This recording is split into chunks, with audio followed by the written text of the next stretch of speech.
창세기 30장 1절에서 마지막 43절까지 본문이 좀 길지만 참 귀한 장이기 때문에 귀한 본문이기 때문에 우리가 처음부터 끝까지 다 읽어보겠습니다. 창세기 30장 1절에서 43절 제가 석절을 읽고 여러분들이 한 절을 읽고 교독하겠습니다.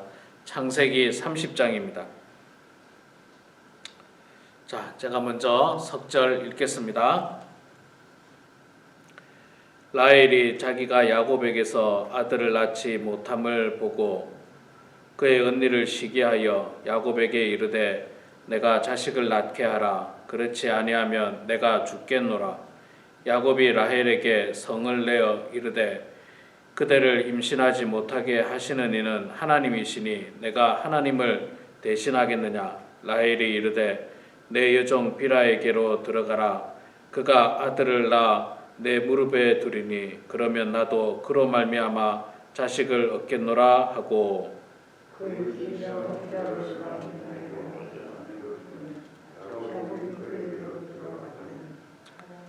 비라가 임신하여 야곱에게 아들을 낳은지라. 라헬이 이르되 하나님이 내 억울함을 푸시려고 내 호소를 들으사 내게 아들을 주셨다 하고 이로 말미암아 그의 이름을 다하니라 하였으며 라헬의 시녀 비라가 다시 임신하여 둘째 아들을 야곱에게 낳음에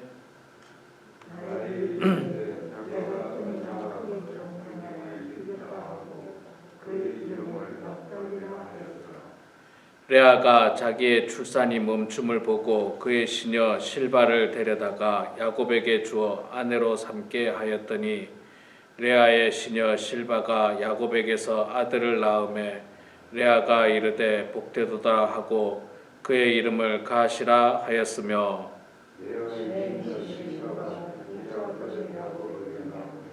레아가 이르되 기쁘도다 모든 딸들이 나를 기쁜 자라 하리로다 하고 그의 이름을 아셀이라 하였더라. 밀 거둘 때 르우벤이 나가서 들에서 합한 채를 얻어 그의 어머니 레아에게 드렸더니 라헬이 레아에게 이르되 언니의 아들의 합한 채를 청구하노라. 레아가 그에게 이르되 내가 내 남편을 빼앗은 것이 작은 일이냐. 그런데 네가 내 아들의 합한 채도 빼앗고자 하느냐. 라헬이 이르되 그러면 언니의 아들의 합한 채 대신에 오늘 밤에 내 남편이 언니와 동침하리라 하니라.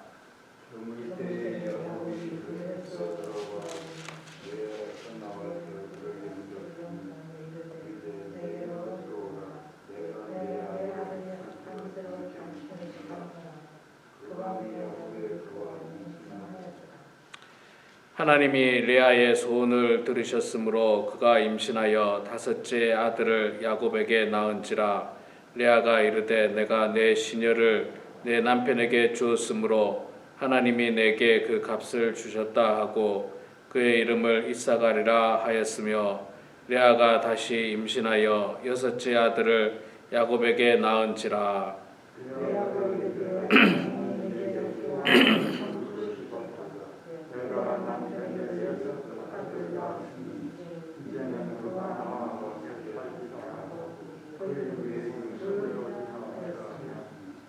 그 후에 그가 딸을 낳고 그 이름을 디나라 하였더라.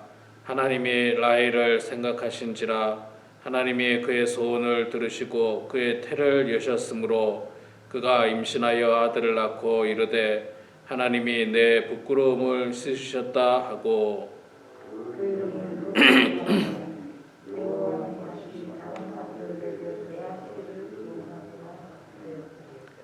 라헬이 요셉을 낳았을 때 야곱이 라반에게 이르되 나를 보내어 내 고향 나의 땅으로 가게 하시되 내가 외삼촌에게서 일하고 얻은 처자를 내게 주시어 나로 가게 하소서.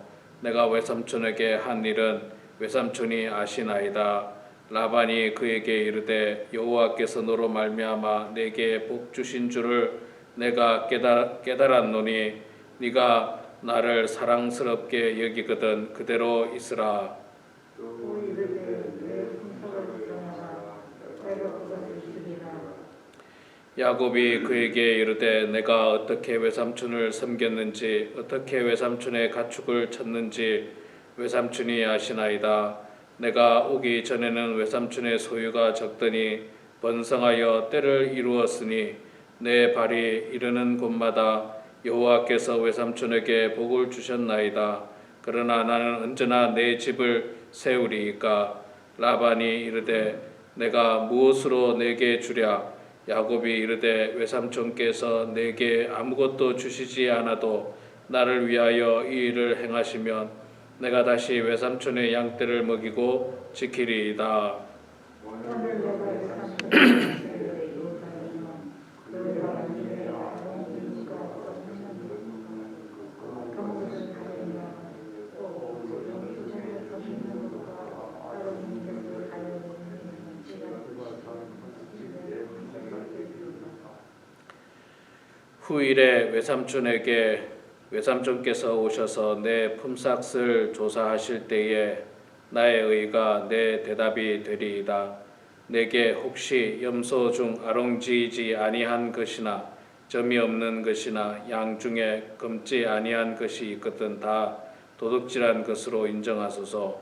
라반이 이르되 내가 네 말대로 하리라 하고 그날에 그가 수염소 중 얼룩무늬 있는 것과 점 있는 것을 가리고 암염소 중 흰 바탕에 아롱진 것과 점 있는 것을 가리고 양 중에 검은 것들을 가려 자기 아들들의 손에 맡기고 자기와 야곱의 사이를 서울이 크게 하였고 야곱은 라반의 명령을 들으시리라.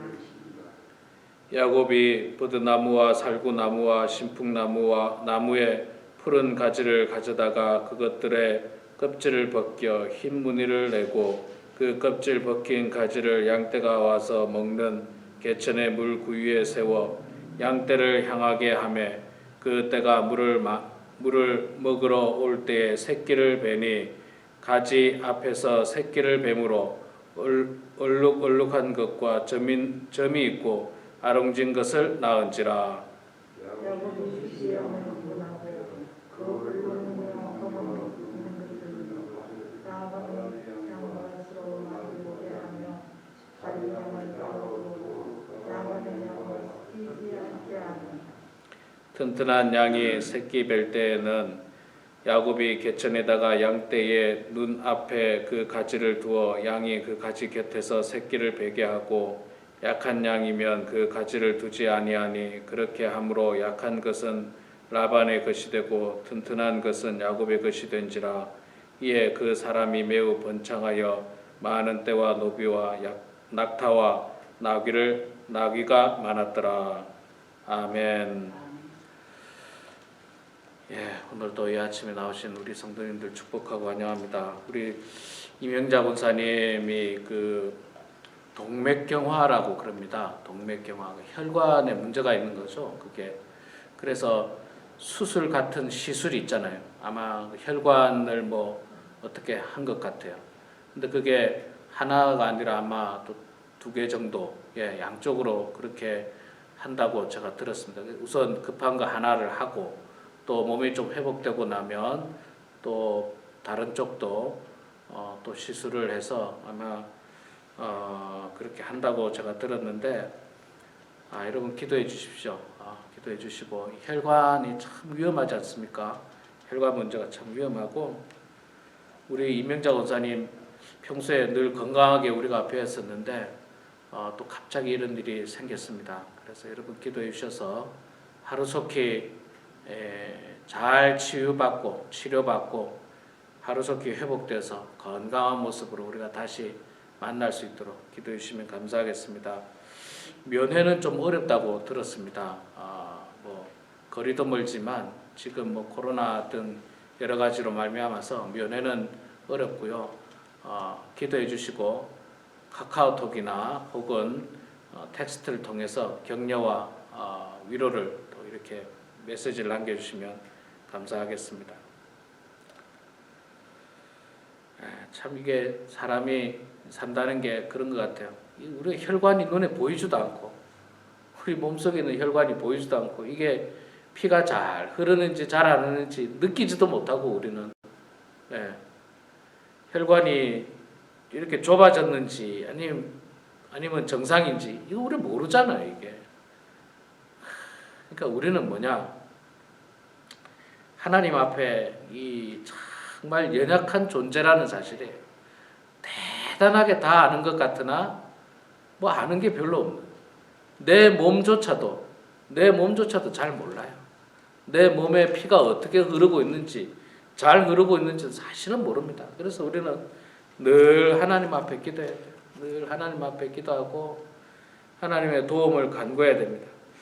자, 오늘 우리가 창세기 30장 말씀 읽었는데 본문이 굉장히 길었지만 제가 읽은 이유 중에 하나는요, 창세기 30장에 이제 야곱이 레아와 라헬의 정식 두 아내가 있었고 또 그 여인들의 여종 비라와 실바를 통해서 자녀를 낳게 되죠. 자녀.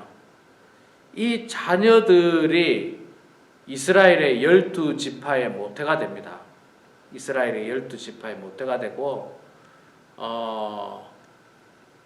굉장히 중요하죠. 이 12지파는 계속 나옵니다. 이제 구약 성경에 뭐 나중에 사울 왕이 뭐 무슨 지파냐, 베냐민 지파 뭐 이런 어떤 후손이냐 뭐 이런 이야기가 계속 나와요. 뿐만 아니라 이 지파별로 지역이 나뉘죠. 지역. 이스라엘의 이 지역이 이 남유다 지파는 밑에 쪽에 가 있어요. 베냐민하고 밑에 쪽에 있고, 그리고 나머지는 이제 10개 지파는 북쪽에 있는데 이 지역으로 또 나뉘어 가지고 이게 또 여러분 성경을 이해하는데 참 중요한 역할을 합니다. 그래서 여기 오늘 본문에 나오는 그 자녀, 사실 어저께가 아니라 29장 31절부터 먼저 나오죠. 31절부터 레아가 제일 먼저 큰아들 루벤을 낳게 됐죠. 루벤을 낳는 것부터 이제 오늘 본문에서 우리가 읽은 것까지 그 자녀를 낳는 거, 그게 참 소중합니다. 소중하고, 그 다음에 본문에는 이제 안 나오지만 본문 후반에 마지막으로 라헬이 누굴 낳았죠? 요셉을 낳았죠. 요셉을 낳은 것도 중요하고, 나중에 라헬이 한 명을 더 낳았죠. 베냐민을 낳습니다. 베냐민을 이제 낳는 장면까지 그 12지파가 사실은 굉장히 소중합니다. 그 이름을 꼭 기억해야 돼요. 우리가 기억해야 되고, 이게 12지파의 모태가 되고 이 또 지역의 어떤 이 모태가 되기 때문에 이 사람 이름을 외우는 것은 참 소중한 일입니다. 자, 야곱이 여러분 그 옛날에는 뭐 우리나라도 그랬고요. 옛날에는 축복하면 보통 세 가지를 말할 수, 인간적인 축복 세 가지. 첫째, 뭐 다 아는 것처럼 돈 많이 버는 것, 재물이 많은 것, 축복이죠. 이건 뭐 축복입니다. 하나님의 축복이에요. 재물이 많은 것. 물론 이 재물이 많은 건 양면성이 있어요. 하나님의 축복이지만 또 잘못하면 이게 저주의 도구가 될 수도 있습니다. 돈 때문에 뭐 사람을 죽인다든지, 돈 때문에 형제 우애가 갈린다든지, 돈 때문에 뭐 그런 것 때문에, 그러니까 그렇게 되면 돈이 축복의 도구가 아니라 저주의 도구가 되죠. 저주의 도구. 자, 두 번째 축복은 장수의 축복이에요. 장수. 오래 사는 것. 장수. 근데 지금은 뭐 단순히 오래 사는 게 아니라 건강하게 오래 사는 것. 건강하게 오래 사는 것이 이게 사실 큰 축복입니다. 건강하게 오래 사는 것. 세 번째 축복은 뭐냐 하면 자녀의 축복이에요. 자녀들을 많이 낳는 것.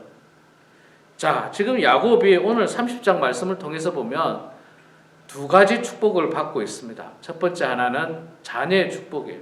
자녀.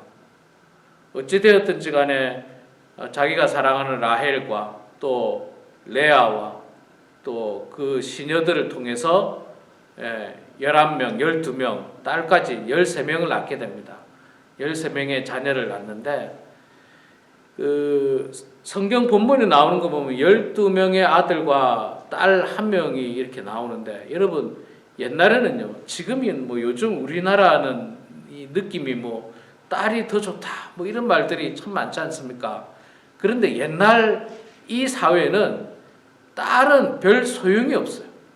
별 소용이 없고 아들이 정말 중요합니다.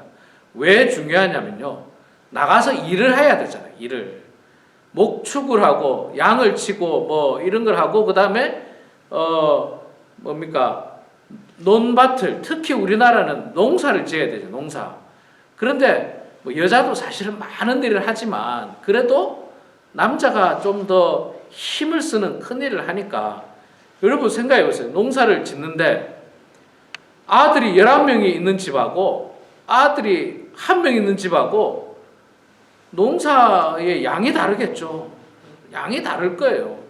아들이 11명 있는 집은 아무래도 뭐 큰 땅을 가지고 농사를 지을 거고, 아들이 1명 있는 집은 그 뭐 조그마한 것밖에 더 하겠습니까? 그러니까 옛날에는 이때만 하더라도 이 아들이 참 중요했어요. 사실은 딸도 중요한데, 근데 이 당시에 딸은 주로 뭐 하느냐? 운물에 가서 물 길는 거. 운물에 가서 물 깃고, 그 다음에 뭐 소나 양이나 이런 거를 치는 게 아니라 얘들한테 물 주는 거. 동물들한테 물 주는 거. 그 다음에 이제 집안 살림하겠죠. 사실은 집안 살림도 큰일인데 옛날에는 큰일이라고 생각을 안 했죠. 예, 큰일이라고 생각 안 했습니다. 어쨌든 아들이 소중한데, 야곱에게는요 11명, 12명의 아들이 있습니다. 오늘 본문에는 11명이 나옵니다. 11명의 아들. 그러니 사실 농사와 목축을 하는 그 야곱의 입장에서는 얼마나 큰 일꾼들입니까? 얼마나 큰 일꾼들이에요. 예, 저도 여러분 우리가 키우기가 어려워서 그렇지, 만약에 다 키운 아들이 10명 있다, 얼마나 든든하겠습니까?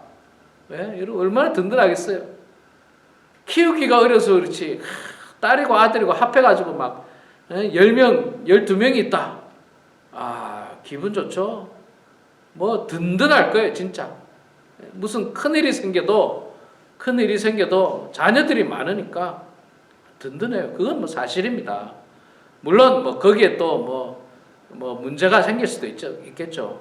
가지 많은 나무에 바람 잘 날 없다고 뭐 형제간에 다투기도 하고 뭐 별 일이 다 생기기도 하겠지만, 그러나 이것도 역시 야곱에게는 엄청난 축복이에요. 이 복을 누가 주시느냐? 하나님이 주셨다는 거예요. 하나님이 야곱을 이제 복 주시는 거예요. 하나님께서 아브라함에게, 그리고 이삭에게, 그리고 야곱을 통해서 이 약속하셨던 바다의 모래처럼, 뭐 하늘의 별처럼, 이게 이제 3대째 와가지고 이제 결실을 맺기 시작하는 것 같아요. 여기 12명에서부터 이제 막 퍼지잖아요.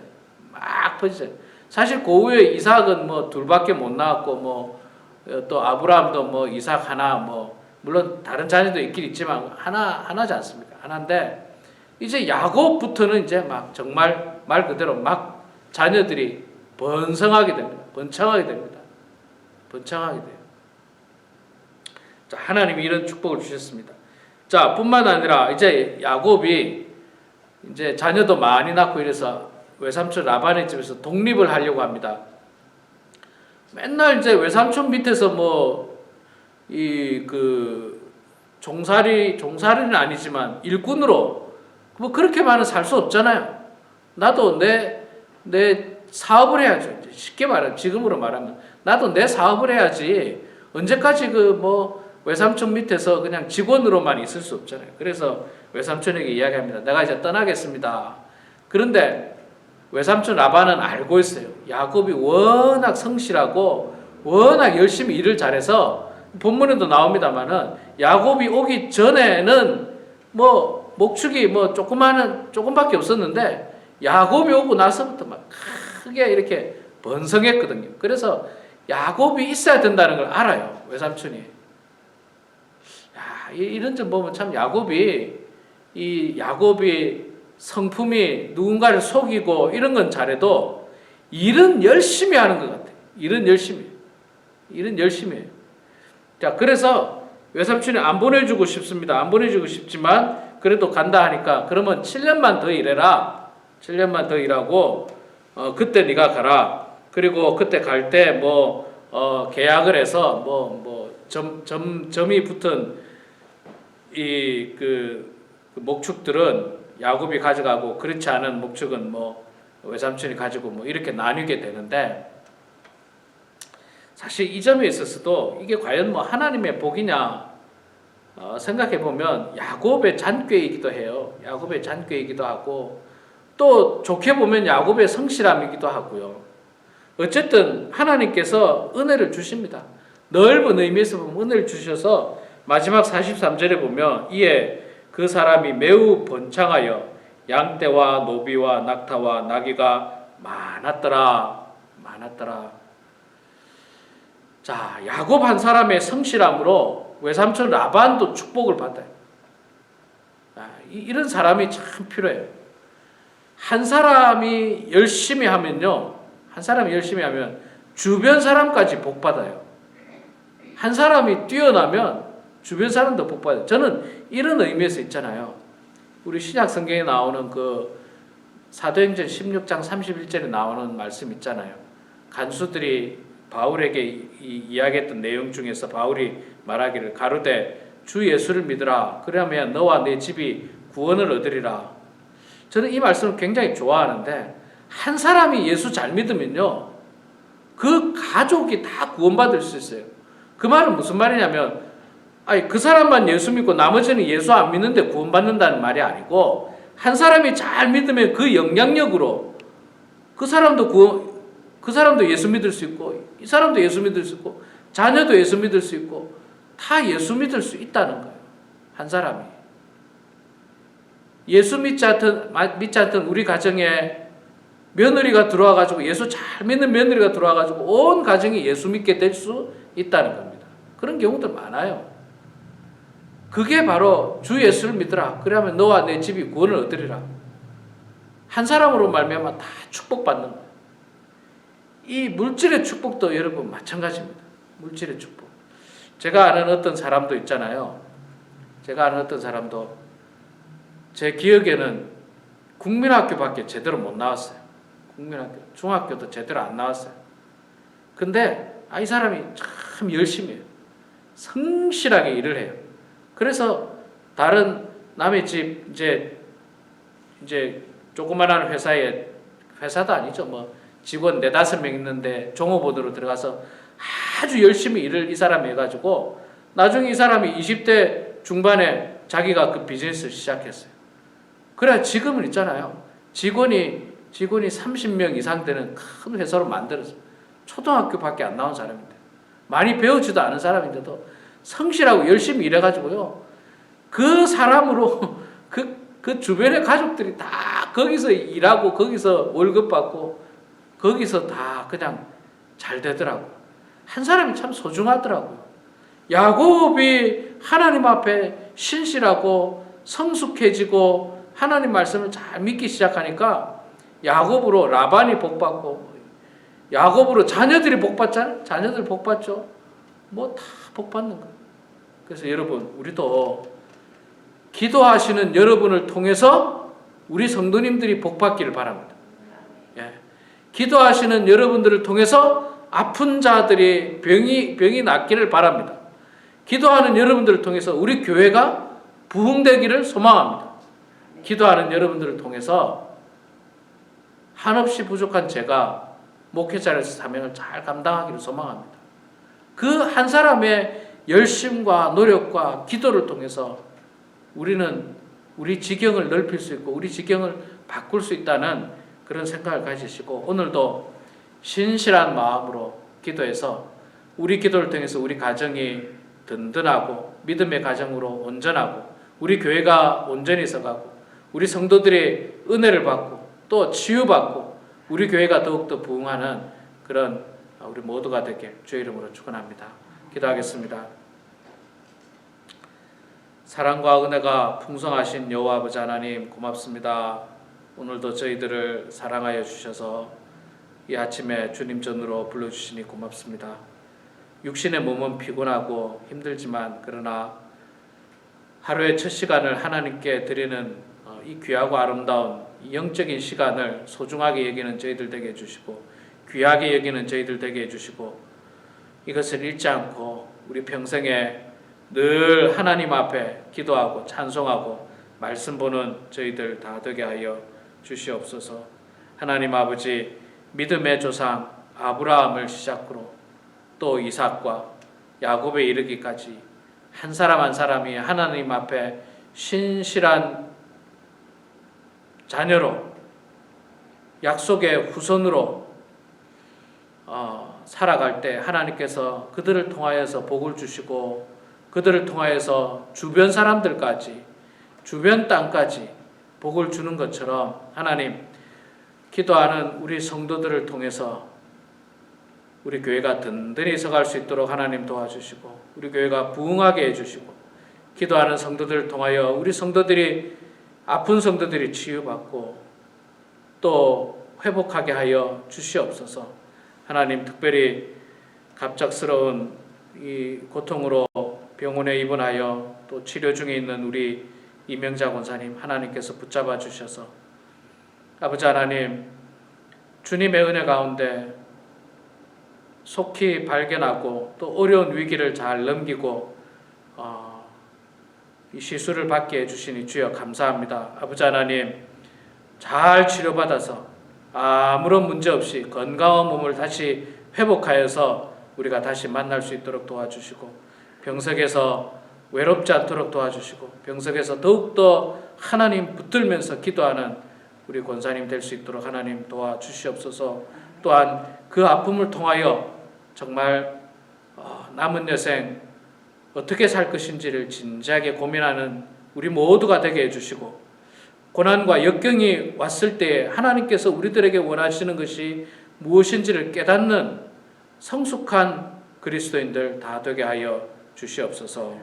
이 아침에도 주님 앞에 나온 우리 사랑하는 성도들을 축복해 주시고 주님 전에서 십자가 그늘 아래에서 기도할 때 우리의 기도를 주님 들어주시고 응답해 주셔서 하나님의 뜻 가운데 모든 일들이 이루어지는 놀라운 역사가 있게 하여 주시옵소서. 감사드리며 살아계신 예수님의 이름으로 기도드리옵나이다. 아멘.